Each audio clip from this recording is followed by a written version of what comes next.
But I want to ask you, man, how did all this start between you and him? I mean, this is a long time situation. I just was saying that in a time where black people in the ghettos and Latino people, because in the ghettos that's what it was. A lot of black people, and there was a section of Latino people in every single city in America. The word ghetto was a Jewish term. They was in the ghettos first, and now we found ourselves in the ghettos. So, you know, hip hop came and really saved our culture, our people, at a time where, crack came and the gangs, the guns, the gang banging, the lives. As black people, we had never been through that before. In the 50s, the 40s, the 60s, black people wasn't killing black people like that. That was something new to us. The black killing blacks, gangs on gangs. That was something that was new. And then when the crack came, it was an epidemic, and it was an epidemic. It was worse. It was the worst thing that our culture probably ever experienced. So here comes hip hop, and hip hop is born out of the struggle, out of the poverty, out of the horrible conditions, out of the ghetto. In my eyes and in my spirit, I look at it as hip hop was given to us by God. Because when you look at hip hop, you can look at it as a music, but it really is a movement. And when I say that is, it's like you have guys out, when you look at the South Bronx back in the day, the South Bronx in the 70s looked it looked just as worse as anything that you would see overseas that had been through a war. Like the South Bronx was fucked up, and black people were living and Latino people were living in those conditions. And that was around the same time where people from the Caribbean was all coming to New York, black people. But they was coming to a place that, that was horrible for them to live in, to try to raise a family, to try to get a piece of this American dream. And when hip hop came, it was born out of that, So we can't take that for granted, So hip hop started thriving. Now people are starting to make money from hip hop because the white community is looking at this like, yo, this art, this dancing, this music, this is dope. This is probably the first time they're looking at us in a way, in a good way, in a good light. I'm sure R&B artists before them and artists before them, white people came and listened. Music is really what has bridged the gap with us and white people. I mean, when you can take that back to the early black and white videos. I'm just saying, when it comes to hip hop, the street guy, the guy that everybody forgets about, the guy like the kid that nobody wants to deal with, that's where hip hop came from. So hip hop, you have a kind of like a ladder of black people in society at all times. Where hip hop was birthed from was at the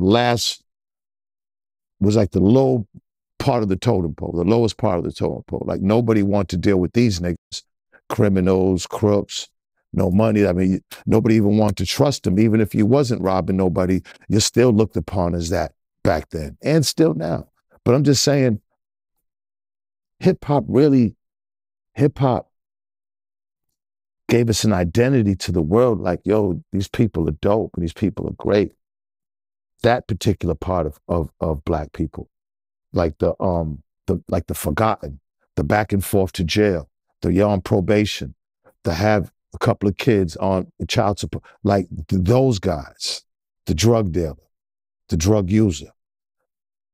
These guys, and now hip hop's coming into the neighborhoods, to the core of the neighborhoods, and starting to shed some light on it, putting some money in people's pockets. People who can't get jobs. When you come out of jail, it's hard as hell to get a job.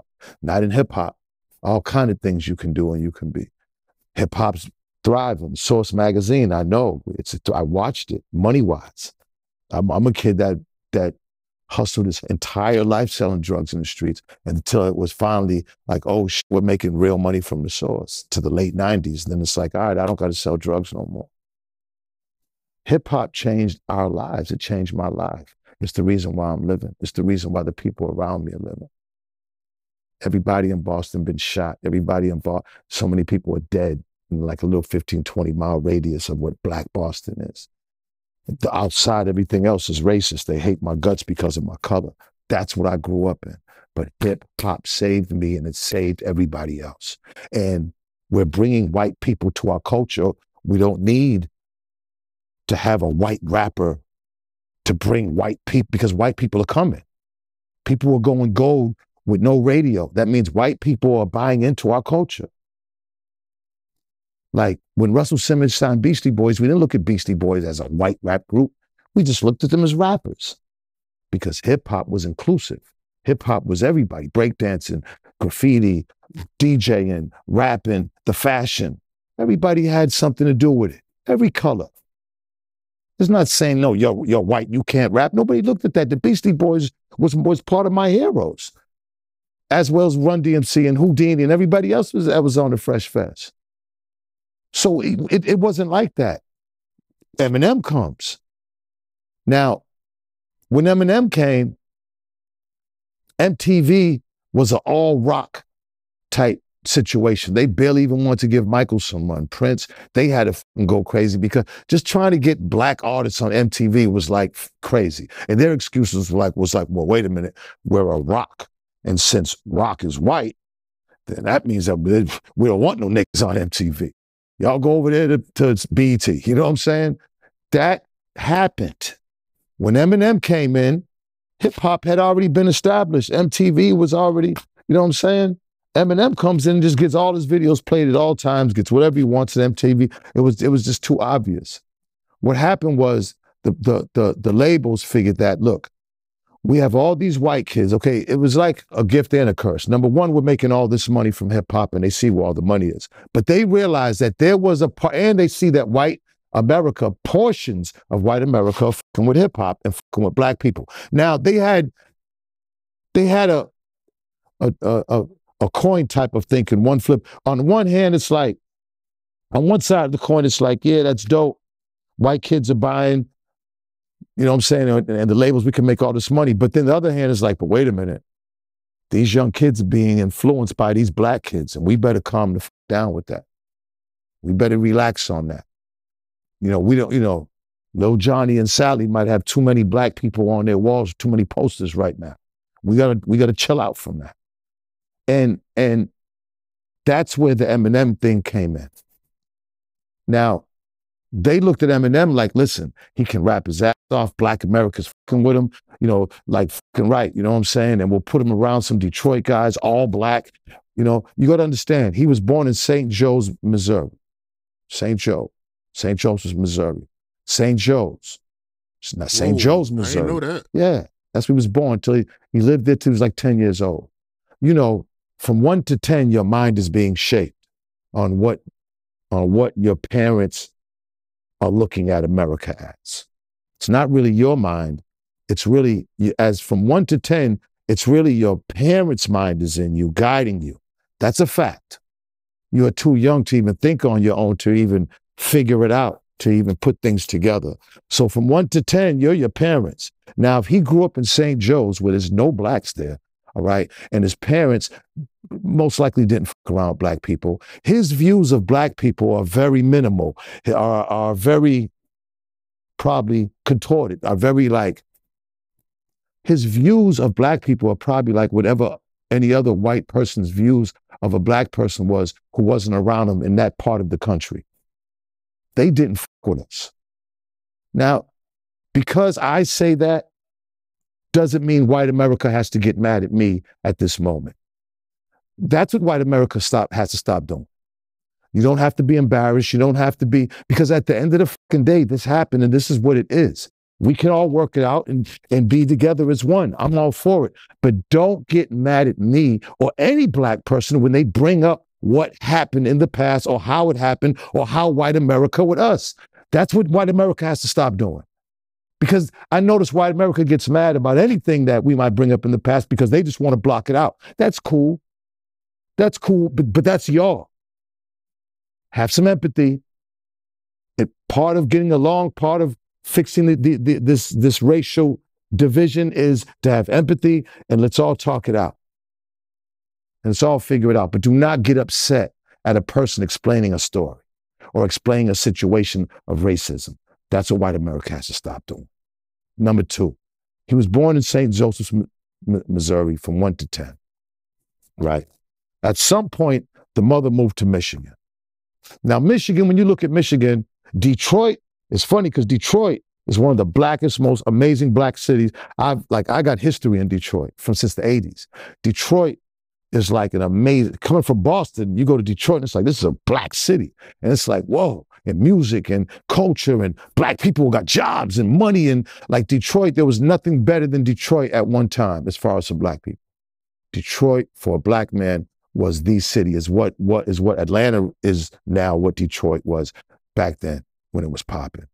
So, but Michigan is a lot of white people.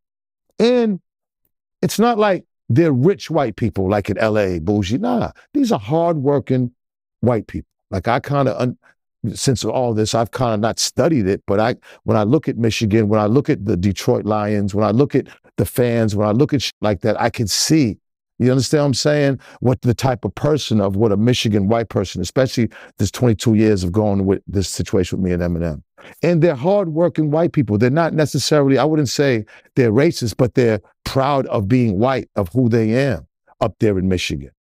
So Marshall goes to Michigan and he gets with two other white guys and they start rapping. And they start having the Rap Racist album. Now, when all this is going on, mind you, I'm at the Source. I don't know everything. I'm just giving you both. I'm at the Source magazine. The Source is starting to really, really, take off. We're a magazine of music, politics, news, culture. It's just not, we really cover everything that has to do with hip hop. That's what was great about the Source magazine. That's what made all the copy magazines come after it, because we laid the blueprint of hip hop journalism. To this day, will go down in history as the blueprint of hip hop journalism, and the Hip Hop Award Show will be the blueprint. A lot of things will be the blueprint. Will go down in history. The Source. So I'm looking at, like, when I'm at the Source and here comes Marshall Mathers and, you know what I'm saying, everybody praising him. In my mind, they're praising him because he's white. And then I'm seeing and yeah, he could rap, but the praise he was getting, it was because he was white. I don't care what anybody has to say. I don't care. We could debate till the cows come home. It was obvious. That's why MTV gave him carte blanche. That's why the MTV Awards gave him carte blanche.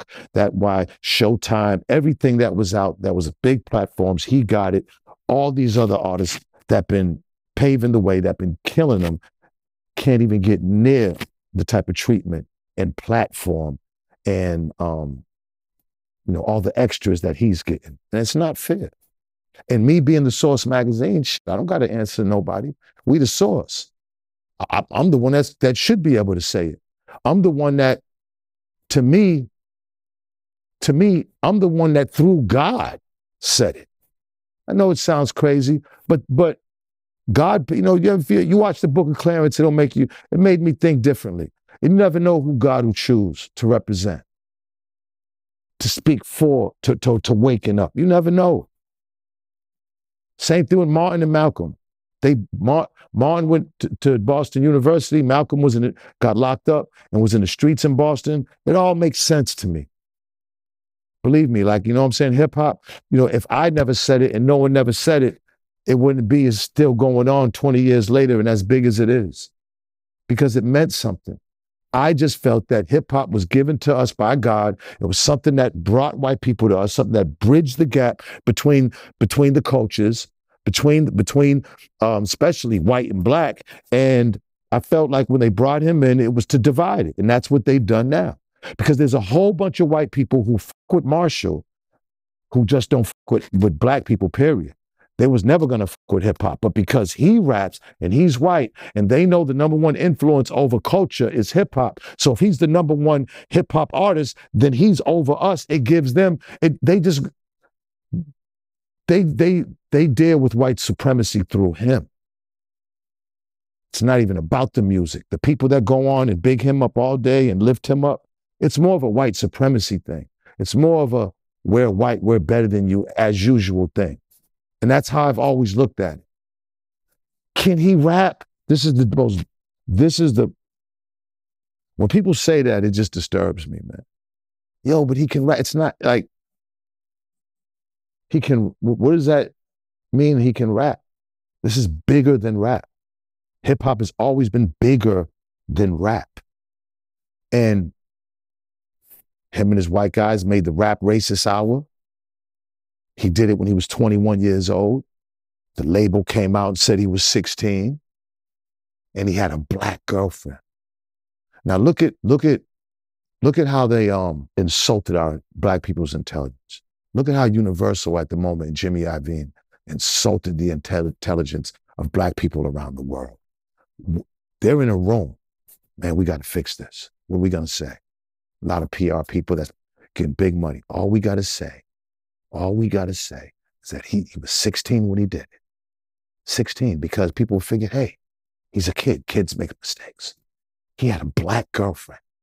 Let's say she was black and she broke his heart. Now let's just take this scenario as two intelligent men.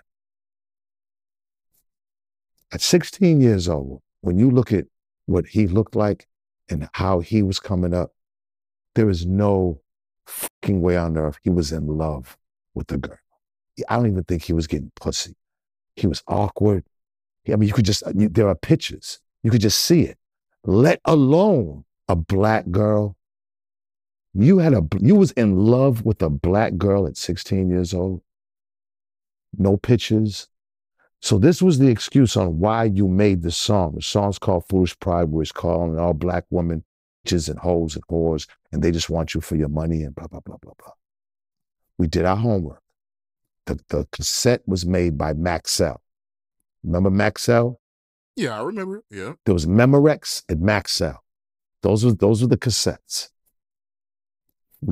We did our homework and found out that the serial number on the cassette,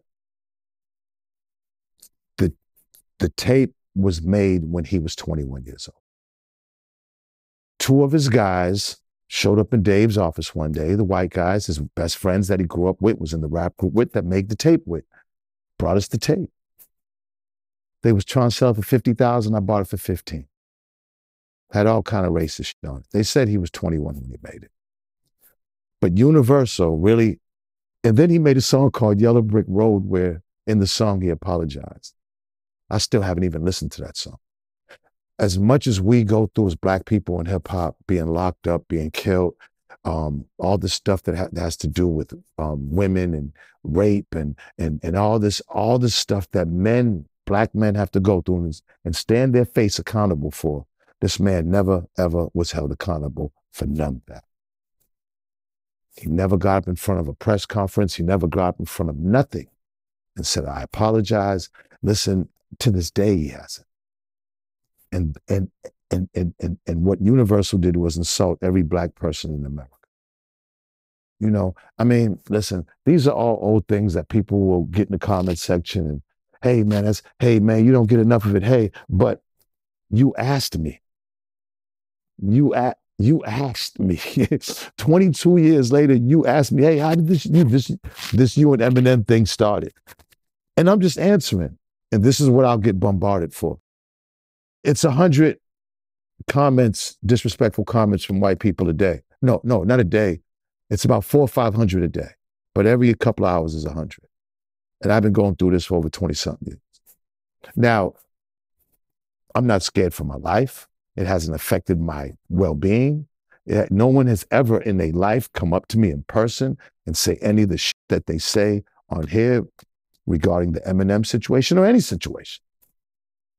I travel alone all across this country. I do my hostings and walkthroughs. I do them alone because, you know, right now the money it's not enough to pay Nick to come with me. And I never had security. I always had my guys, if anything, but I travel alone. And anytime I land, I'm landing in these are cities of still struggling, amazing black people, and they love me. The love I get is ridiculous from the hoods across America. Like, some of them get it. Some people get it. and it's all right. I've had millions of dollars, my G, and I've had nothing. And I'm the same Benzino.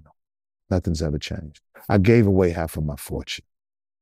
I've helped more people. I've given like money, like you just money never really meant anything to me as much as it did for the look of a person or the feeling of a person that I've helped once I've helped them.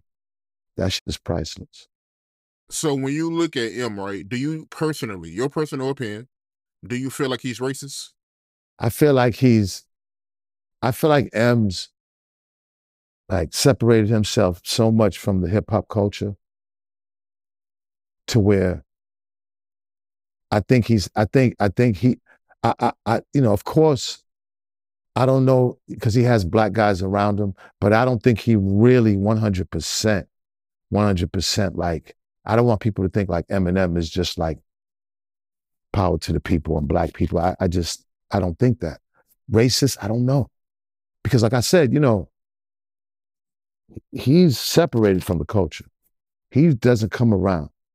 There's a few guys that he feels comfortable with, but anybody else, I think he's had bodyguards and security with him his whole life. He wouldn't even feel comfortable being in a room of black men that he didn't even know. I don't think he would ever feel. I think he would internally, things would go on inside of him because he's kept himself, and maybe Paul Rosenberg and maybe the powers that have just separated him from the black culture. Hip hop is the black culture. Sure that hip hop is for everybody, but still hip hop is still the dominant of the black culture. And the thing is, they've held on to him so long that there isn't another white rapper to carry the torch. So what are they going to do now? That's why they have to keep bigging him up. At 53 years old, he'll be 60 something. Like, it won't stop because there's nobody else for them to feel dominant over our culture. There's nobody else that came and took the torch. So that's why they're holding on to him so much. Because his music, let's face it, bro. Like, let's face it, his music is not what black people are listening to, and it's outdated. His beats are outdated. The last music he's dropped, it really doesn't resonate with black culture. Like, let's just be honest. You know what I'm saying? I'm not, you know what I mean? Like, come on, man. Like, the music that he's been dropping just isn't what we've, in the last, say, 3-4 years. And mind you, he gave me a hard time for rapping in my 40s and 50s. And here he is still making, you know what I'm saying? He's detached. His music is so detached from what hip hop is now that he, you know, I mean, it really is, it's divided. It's white people listen to that shit and we listen and we don't. And let's just be honest. The reason why his fans hold on is because who else do they have to hold as the overseer of our culture, the best, the supreme? They don't got nobody else and nothing else. Once he goes, that's it. It's over. A lot of white people will feel like they don't have a seat at the table anymore. And they're trying to hold that seat as hard as they can and as long as they can. But once he goes, that's it. Jack Harlow, he raps too black. He sounds too black. Machine Gun Kelly could have, but even Machine Gun Kelly getting on Bad Boy is just too black. Eminem was the white that the white needed because his music is white now. But it's white rap, white hip hop. But they don't understand, and what they don't get is that they separated it. Hip hop was always inclusive. They just didn't want to be a part of it from the start. And they use him. Eminem could literally come out with some hickory dickory dock shit tomorrow and they'll go double platinum. All they want to do is keep buying his shit because in their mind, if he's the top selling artist, then he'll go out in history as the best, i.e. Elvis. He's the best over a culture of 1,000 rappers and black rappers who are the shit. That's how it'll go in history after me and you are dead. When they look back, who sold the most? Eminem. Oh, he must have been the greatest. White people live for history. Black people live for the moment. That was actually fascinating hearing you break that down because some of that stuff I didn't know. Do you feel like Eminem was a plant? It's not even, see, people use plant like, Eminem was definitely sat around a table and planned. So if that's it, if that's what a plant is, You know what I'm saying? In my mind, if that's what a plan is, then he was planned. That was a plan. They seen how much money hip hop was making, and they seen a whole country of white people that they could sell to, that wouldn't give a fuck about black culture in the first place. So that was planned. And when you do that, you divide. You divide. You know, you put him in a city that is probably one of the blackest cities in America, you know, as far as history, and put him around a bunch of black guys. Come on. Come on. Where was it? The reason there's two white guys sold him out was because he didn't give a shit about them. He left them.